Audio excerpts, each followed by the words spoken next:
evening, welcome to BATV News. I'm Gareth Williams. Before year end, the new concessionaires of the Norman Manley International Airport NMIA, Grupo Aeroportuario Pacifico, GAP, will begin operations. The government and the Mexican-based company signed the concession agreement today. Javon Keys was there. Full throttle has been engaged and preparations for takeoff have begun with the public-private partnership between the Norman Manley International Airport through the Airports Authority of Jamaica and Grupo Aeroportuario del Pacifico, the Mexican-based airport operating company. They have signed a concession agreement which will see them operating the Norman Manley International Airport for the next 25 years. After a lengthy divestment process spanning years and different administrations, the Norman Manley International Airport is officially off the government's hands. Grupo Aeroportuario del Pacifico GAP was announced as the preferred bidder on September 11, and the contract to seal the deal signed Wednesday morning. After the deal was sealed, Minister of Transport and Works Robert Montague said the government was pleased with the agreement, especially as the deal is in keeping with the administration's growth strategy. The selection of GAP as the preferred bidder for Norman Manley's concession marks a significant step towards Jamaica scoring another successful PPP. This too comes on the heels of the completion of the Kingston Container Terminal and the North-South Highway. The Norman Manley PPP affirms the government's commitment to facilitating private sector investment to develop world-class infrastructure, which is a critical element of the government's economic growth strategy. Minister Montague pointed out that through the agreement, the government will receive a percentage of the revenues earned. The deal also sees the airport's new operators being mandated to execute some improvement works to include runway expansion. The upgrades are expected to cost some $110 million. Under the terms of the Norman Manley concession agreement, the government of Jamaica will receive a guaranteed percentage of the gross revenues earned at Norman Manley. GAP will be responsible for operating and maintaining the airport, improving the efficiency of both land and airside operations, and financing and completing the planned modernization program. This will include an agreed capital works program to be completed within the first 36 months of the concession agreement, aimed at expanding and upgrading the facilities at the airport. Meanwhile, the Transport Minister added that the government was somewhat disappointed with the percentage of revenues to be received. We are in the business of inviting investors to partner with us. We are not in the business of giving away our assets. So PB, we are a little disappointed that we didn't get a little more. But we are happy as it is. Minister Montague refused to disclose the percentage. However, he noted that it was still above the world average of about 45% of earnings. In the meantime, Prime Minister Andrew Holness said the successful divestment of NMIA affirms the government's commitment to executing more public-private partnerships that will benefit the local economy. It's not just the airport that can become a PPP. There are many projects in Jamaica that the government itself will not be able to find the investment to do. But by virtue of the good capital that we're building in executing successful PPPs, we will have more investments. The Jamaican government hopes that once this partnership takes flight, it will be something that will bring benefits to all Jamaicans from all walks of life. For BATV News, I am Javon Keys. Even though JPS workers who took industrial action yesterday are back at work, talks continue. General Secretary of the Union of Clerical, Administrative and Supervisory Employees, UK's John Levy, who represents some of the employees, says the workers returned for the 8 p.m. shift last evening after a meeting with representatives from the Jamaica Public Service and the Ministry of Labour and Social Security. He says there are 3 main claims that need to be clarified, all of which were initially honored by JPS. Based on request from the company, we were asked to delay the submission of the claim until somewhere about March, which we did. And it took quite a while to get the clarification meeting, but we eventually got that in end of July, early August. And we were hoping that we would have gotten a response from the company in short order. That didn't materialize. We had to write to them in September, the 14th of September. And they ignored that letter. So that is one issue. So the workers now would have been clamoring to get the negotiations out of the way. Bearing in mind that the last round of negotiations, we had a contract signed, sealed and delivered by the 15th of August, 2015. Now we haven't started as yet, and we are in October. So, that's an ominous sign, and the workers are very, very, very concerned about this long delay. The second is the performance-based incentive program. Mr. Levy says the terms were agreed on, but the payments were not made as expected. We were supposed to work out the payment details of the program. So the performance part of the program and how you score and all of that was being done. Mm-hmm. Right? People were getting their appraisals done, etc. But the compensation component, there were some details to be worked out. We said to the company, look, you already have this for a group of workers already. Use the same compensation model. They refused, they dodged, they dilly-dallied. So there was a budgeted amount, and they're saying when the document wasn't signed, not showing the feelings of the union, but because the management refused to come to the table, they decide no, the same management that refused to sign is now saying the chaos they never signed, we take away the money. That is so unfair and unethical. The third issue of contention is the electricity discount discretionary benefit to pensioners. The company has not said to the union that they are going to remove that section that says this benefit is going to will discontinue when you retire. So you can offer me something and give me something, and then you want to unilaterally take it away and say I'm no longer an employee, so you have the power to take it away. It was part of my contract with you before I retired. Mr. Levy says the group will continue to negotiate with the JPS until all three claims are satisfied.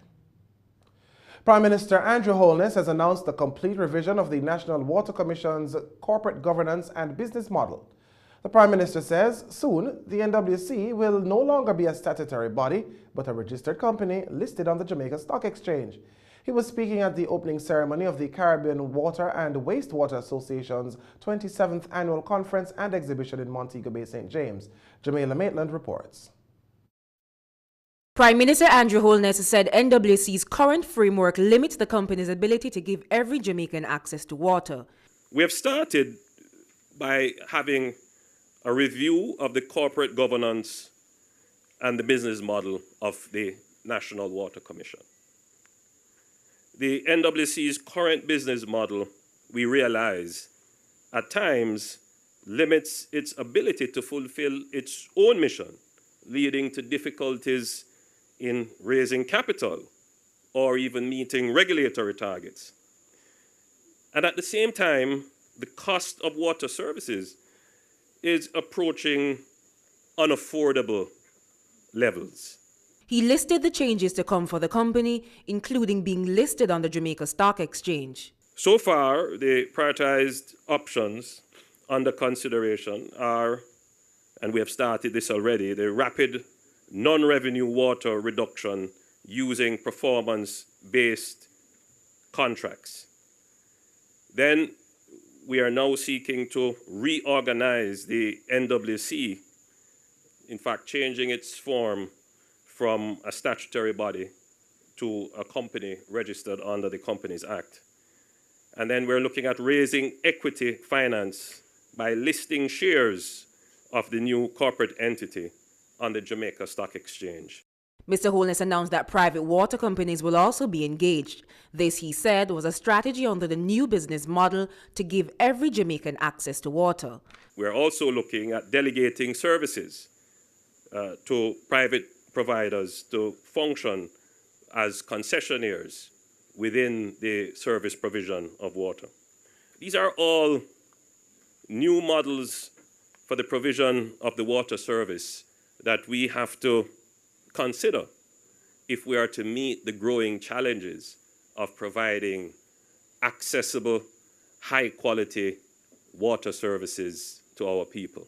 For BATV News, I'm Jamila Maitland. And when we come back, businesses are more concerned about the sliding dollar than they are about crime. This and more after the break.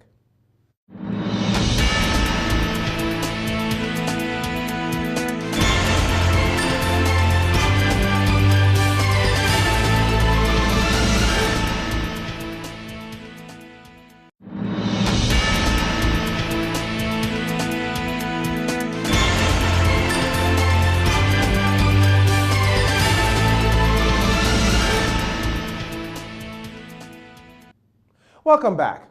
The latest Business Consumer Confidence Survey has showed that businesses are more concerned about the instability of the Jamaican dollar than they are about crime. Shoshana Small reports. For the first time this quarter, the devaluation of the Jamaican dollar has surpassed crime as a major deterrent to investment. But Don Anderson, Managing Director of Market Research Services Limited, which conducted the survey, said the government should not let this information lead to complacency with crime fighting. They would be ill-advised if they then assume that the crime factor is not a big factor. Because the data does clearly indicate, and I want to make the point very clearly indicate, that crime is still a big deterrent. It is just that the devaluation of the dollar, people see this particular portion, but both of them are big elements in the destabilization and process of investment. It's a very critical factor. However, President of the Jamaica Chamber of Commerce, Larry Watson, argued that the dollar's devaluation showed up in the survey as a major concern to businesses because of the time the survey was conducted. In July, it ended the month at 1/30/16. Now remember, the survey started July 6th to September 25th, and at the end of August, the rate was 135.48.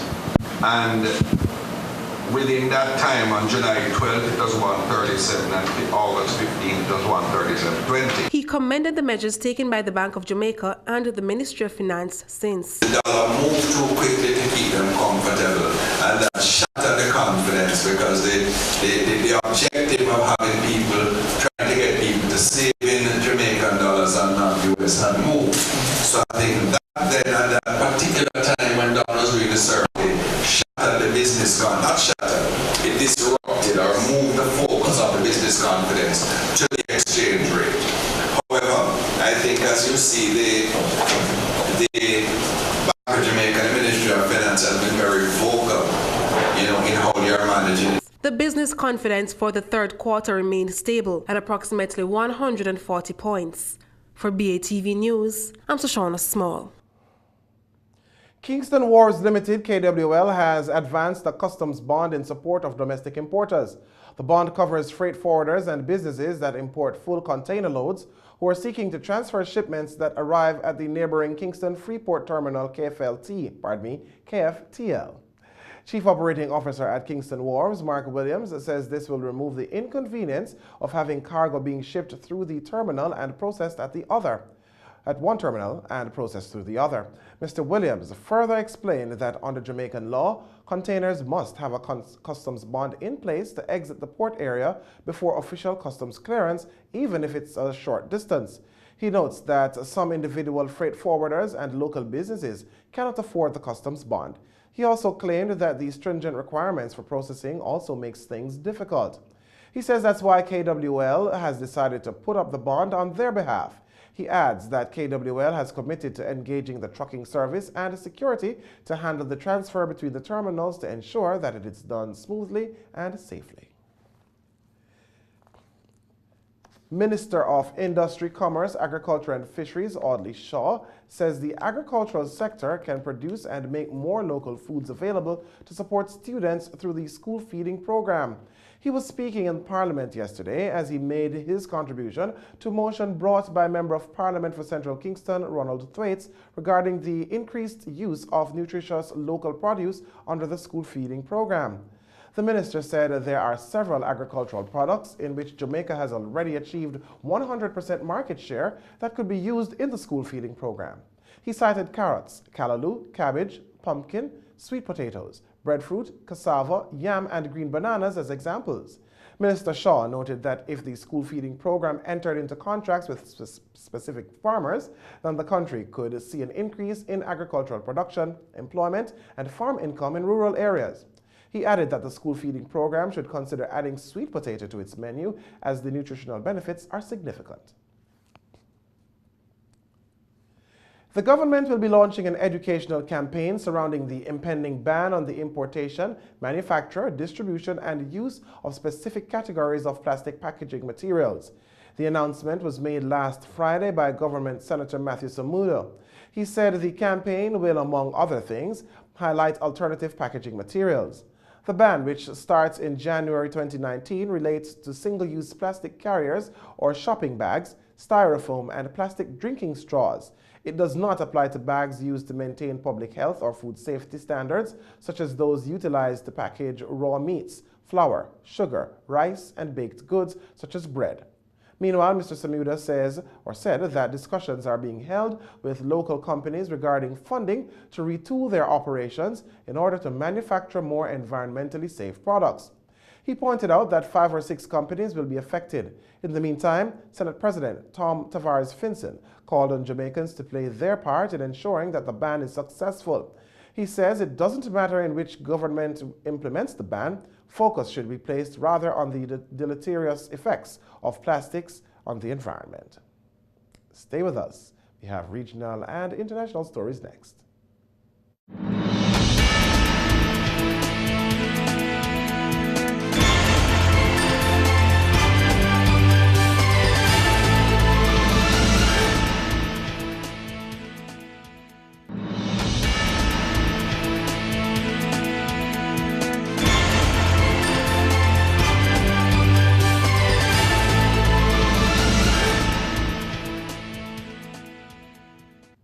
Welcome back. It's now time for regional and international stories. A large number of Bahamians surveyed in a recent poll are supporting a controversial Disney project. More from our News' Jasmine Brown. Ramin giving our news team a full breakdown of the numbers this morning, where he also revealed that a whopping 66% of the people who heard about the proposed Disney project also supported it. The main results that we found is that 2 out of 3 Bahamians support this. That doesn't mean that 2 out of 3 Bahamians know the full scope of the development, but as general rule, 2 out of 3.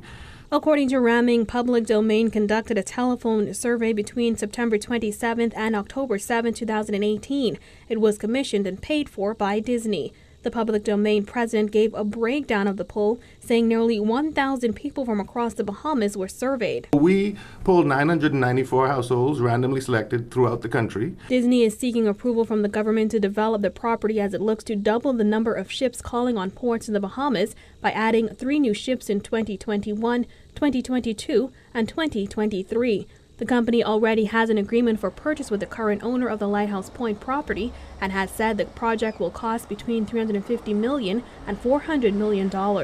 But there has been a strong objection to the project by some. The One Luther Foundation has spent the last few months lobbying the government for approval to develop a national park at Lighthouse Point. Along the way, they have garnered the support of environmental groups like Re-Earth and the Bahamas National Trust. Despite their objections, Ramming says the polls show strong support for the development. One can imagine younger people tend to be more in favor of this, and people with lower incomes tend to be more in favor of this. Those who said they did not support the project were asked what their biggest reason was for doing so. 21% of respondents said they do not support the project because of possible environmental damage. 12% said because of the loss of local access to Lighthouse Point. 14% said the government has already given too much land to foreign developers. 12% said they do not like or trust the cruise industry, and 6% said it won't benefit Bahamians. Ramming said since the survey was released, there has been some backlash. However, he insisted the facts are the facts. Anytime we come up with anything like this, if you disagree with it, you find lots of ways of saying that this is no good. I would suggest stop trying to disagree with a poll and try to change Bahamians' minds to be more like you if that's what you want. But realize that the number is the number is the number. It is what it is, and it's reflective of the entire country. Reporting for our News, I'm Jasmine Brown. Guyana has signed a partnership agreement with the European Union to facilitate the export of timber. Here's more. In December 2015, Guyana and the European Union began negotiating a voluntary partnership agreement known as the VPA to develop a timber legality assurance system so it can issue licenses to verified legal timber products under a system called FLECT, or Forest Law Enforcement, Governance and Trade.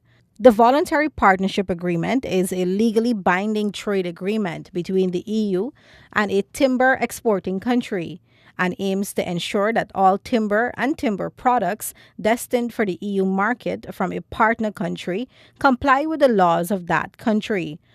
Over the last 4 years, various stakeholders, including government regulatory bodies and local people, were engaged in finalizing all aspects of the VPA. What the steering committee or the NTWG wanted to ensure is that throughout the length and breadth of Guyana, people are aware of the VPA process, persons buy in to what is being proposed, and there was a level of acceptance at all stages. As Guyana gets ready for the signing and implementation phases, Gavin Agard, Deputy Commissioner of Forests, said that 67 communities will be trained with a special focus on GPS and map reading. To sensitize and raise awareness and train community members with GPS and map reading. It's envisioned that a package will be prepared which contains a video and other materials. So after the training has been completed, the participants and even persons who did not participate in the training can still benefit from some of the material that has been left with the community. Once Guyana begins FLECT licensing, the products covered by the VPA will only be exported to the EU, accompanied by FLECT licenses attesting to their legality. FLECT licensed timber products from Guyana will be able to enter the EU market without undergoing the due diligence checks required by the EU timber regulation. English-grown wine has been given a boost by Brexit and this year's heat wave, but it faces unknown challenges ahead of the March deadline. Here's more. A 60% increase in harvest this year here at Chapel Down, the home of the UK's answer to champagne, after Britain's joint hottest summer on record. It's not just global warming, but also Brexit, which has given business here a boost. Imports of champagne into Britain have fallen over the past year to an 18-year low, as the weakness of the pound pushes up the price of a bottle of bubbly. It's quite exciting to see an industry so young being so successful so quickly. And people are curious as to what we're doing down here in the southeast of England, and more people are trying the wine and being surprised and delighted by the quality of what's in the bottle. While the bulk of Chapel Down's wines are sold within the UK, the vineyard relies on international trade for production, using tanks, barrels and pressing machines made in France and Germany. And the vineyards rely heavily on teams of mostly Eastern European workers to pick the grapes. So while the Brexit effects proved helpful so far, the company's keeping a wary eye on developments. We have planning in place for the coming months and year in terms of dry goods and in terms of elements that we import into the winery. Chapel Down's looking to expand in the US. There's not much of a market for them across Europe, where countries already have abundant supplies of their own homegrown wines. In the longer term, the prospects for England's wine industry will come to depend on whatever trade deals London strikes with countries outside the EU. Talking Stocks is next. Stay with us.